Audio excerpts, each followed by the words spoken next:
Right. ఇక మంత్రి హజారుద్దీన్ ప్రమాణం నేడే. అసలు డైలమా, మంత్రి ప్రమాణ స్వీకారం చేస్తాడా, మంత్రి అవుతాడా కాడా అనేదానికి ఒకటి మనం ఎవిడెన్స్ చూద్దాం. నిన్న సోషల్ మీడియాలో చక్కర్లు కొట్టింది. ఇగో ఇది చూడొచ్చు మనం. ఏంది, తెలంగాణ రాష్ట్ర ప్రభుత్వం రాజముద్ర ఇచ్చింది. రాజముద్రతో తెలంగాణ ప్రభుత్వం 31/10/2025 మధ్యాహ్నం 12:15 రాజ్ భవన్ హైదరాబాద్ లో మంత్రివర్యుల పదవి ప్రమాణ స్వీకారోత్సవంకు మిమ్ములను ఆహ్వానిస్తున్నాం. గమనిక, దయచేసి ఈ ఆహ్వాన పత్రికను మీతో తీసుకురండి మరియు కార్యక్రమ ప్రారంభానికి 30 నిమిషాల ముందుగా ఆశీనులు కాగలరు. ఈ ఆహ్వాన పత్రికను ఇతరులకు బదిలీ చేయరాదు. ఈ కార్డు చూడండి, సీక్రెట్ గా కొట్టించినట్టు కనబడుతోంది. మరి ఎవరి పేరు, ఎవరిని ఆహ్వానిస్తున్నారు, ఏంది ఏం అర్థం కానటువంటి పరిస్థితి. దొంగలు ఊరు వంచుకున్నట్టు మంత్రి పదవిలో వంచుకుంటున్నారు. సరే, మంత్రి పదవి అజారుద్దీన్కి ఇస్తే మనం అడ్డుపడేది లేదు, ఇయ్యకుంటే ఈమని చెప్పేది లేదు. ఒక మైనార్టీ నేతకి ఇస్తున్నారు, సంతోషం. మరి ఇది నిజంగా ఇస్తున్నారా, ఇంత దొంగతనంగా ఎందుకు ఇవ్వాల్సి వస్తుంది అనేటువంటిది ఒక్కసారి చూస్తే జూబ్లీహిల్స్ ఎన్నికలు జరుగుతున్నాయి. ఈ జూబ్లీహిల్స్ ఎన్నికలకు సంబంధించి హజారుద్దీన్కి మంత్రి పదవి ఇప్పుడే ఇవ్వాలని, ఎందుకంటే దాదాపు 1,20,000 దాకా మైనార్టీ ఓట్లు, ముస్లింలకు సంబంధించినటువంటి ఓట్లు ఆ జూబ్లీహిల్స్ ఎన్నికల్లో ఉన్నాయి. ఆ జూబ్లీహిల్స్ ఎన్నికలలో ఆ మైనార్టీల, ముస్లిం మైనార్టీలకు సంబంధించిన ఓట్లు కాంగ్రెస్ పార్టీ అభ్యర్థి నవీన్ యాదవ్కు పడాలి అంటే అక్కడ ఈ ముస్లిం మైనార్టీలకు ఏదో ఒకటి చేసినట్టు ఉండాలి. కాబట్టి ఎన్నో రోజుల నుంచి వెళ్ళి ఊహిస్తున్నటువంటి, ఎక్స్పెక్ట్ చేస్తున్నటువంటి మంత్రి పదవి అజారుద్దీన్కి అసలు వస్తుందా రాదా అనేటువంటి చూసిరు. కానీ అనూహ్యంగా వస్తుంది. రాజగోపాల్ రెడ్డి ఎప్పటి నుండో ఫైట్ చేస్తున్న మంత్రి పదవి కావాలని, ఆయనకు రావడం లేదు. ఈయన అసలు ఎక్స్పెక్ట్ చేయలేదు, కానీ వస్తున్నది. మరి ఒక్కసారి దీన్ని డెప్త్గా మనం అనాలిసిస్ చేస్తే ఈరోజు 12:15 ప్రమాణ స్వీకారం చేస్తుంది. అయితే ప్రమాణ స్వీకారం చేసిన రోజు నుండి అంటే 31వ తారీఖు, ఇవాళ 31వ తారీఖు అంటే రేపు 1వ తారీఖు నుంచి పెట్టు, కరెక్ట్ 6 నెలల లోపు ఇటు శాసన మండలిలోనన్నా అటు శాసనసభల్లోనన్నా ఏదో ఒక సభలో ఎన్నిక కాబడి ఉండాలి. అంటే ఇటు ఎమ్మెల్యేనైనా ఉండాలి, అటు ఎమ్మెల్సీ అనన్నా ఉండాలి.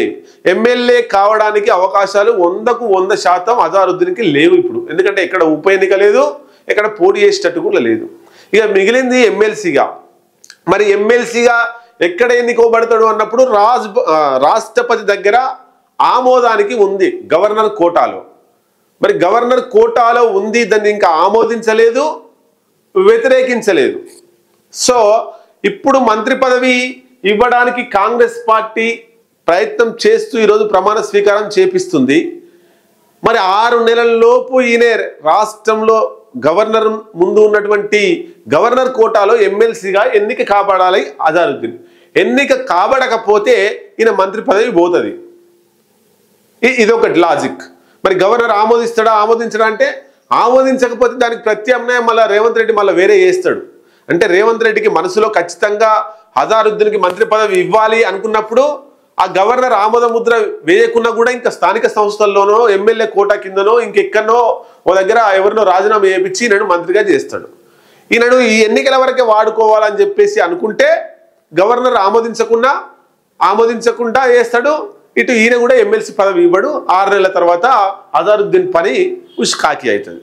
అంటే రేవంత్ రెడ్డి మనసులో ఏముంది, హజారుద్దీన్కి నిజంగా మంత్రి పదవి ఇవ్వాలి, ముఖ్యమంత్రి ఈ ప్రభుత్వం ఉన్న రోజులు మంత్రిగా కొనసాగించాలని ఉంటే ఏదో ఒకటి వేసి ఆయన ఎమ్మెల్సీగా చేస్తాడు. లేదు, ఈ ఎన్నికల స్టంట్ వరకే వాడుకుందాం, తర్వాత ఏమైపోయినా సంబంధం లేదు అంటే ఈ ఎమ్మెల్సీగా కాకుండా అడ్డుకొని 6 నెలల వరకు మంత్రిగా కొనసాగవచ్చు. 6 నెలల తర్వాత అది రద్దు అయిపోతుంది మంత్రి పదవి. ఎందుకంటే 6 నెలల లోపు ఏదో ఒక సభ నుండి ఎన్నిక కాబడాలి. ఇక ఈయన చేయకముందుకే ఇక బీజేపీలు పోయిర్రు.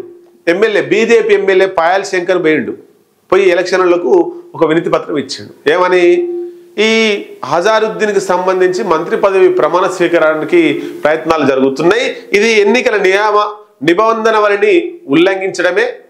ఎన్నికలు జరుగుతున్నప్పుడు ఎన్నికల కమిషన్ నిబంధనల ప్రకారం ఒక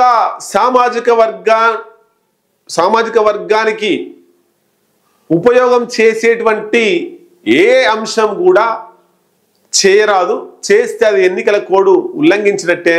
కాబట్టి ఈ మంత్రి పదవి ఇవ్వడం వల్ల ముస్లిం మైనారిటీలకు ఉపయోగం జరుగుతుంది.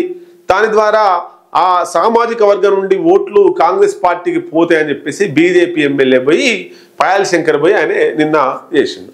మరి ఇది నిజంగా బీజేపీ వాళ్ళే సొంతంగా పోయిర్రా? బీఆర్ఎస్ వాళ్ళు ఎందుకు పోలేకపోయిర్రు? అంటే బీజేపీలతో రేవంత్ రెడ్డి ఏమన్నా ఆటలాడిస్తుండా? నేను ఇచ్చినట్టు చేస్తా, మీరు ఆపినట్టు చేయమంటుండా? అసలు బీఆర్ఎస్ వాళ్ళకి లేనిది బీజేపీలో ఎందుకు పోయినారు? అంటే బీఆర్ఎస్ లకు అజరుద్దీన్కి మంత్రి పదవి వస్తే ఓకేనా? ఇవన్నీ అంశాలు చర్చకు వస్తున్నాయి. కాబట్టి మంత్రి పదవి అనేటువంటిది ఈ ఎన్నికలకు సంబంధించి ఇస్తున్నాడు అనేటువంటిది చూస్తున్నాం మనం. కానీ ఇది కొనసాగదా అనేటువంటిది చూడాలి. గవర్నర్ ఆమోద ముద్ర వేస్తే కొనసాగుతాడు, లేకపోతే మంత్రి పదవి పోతుంది.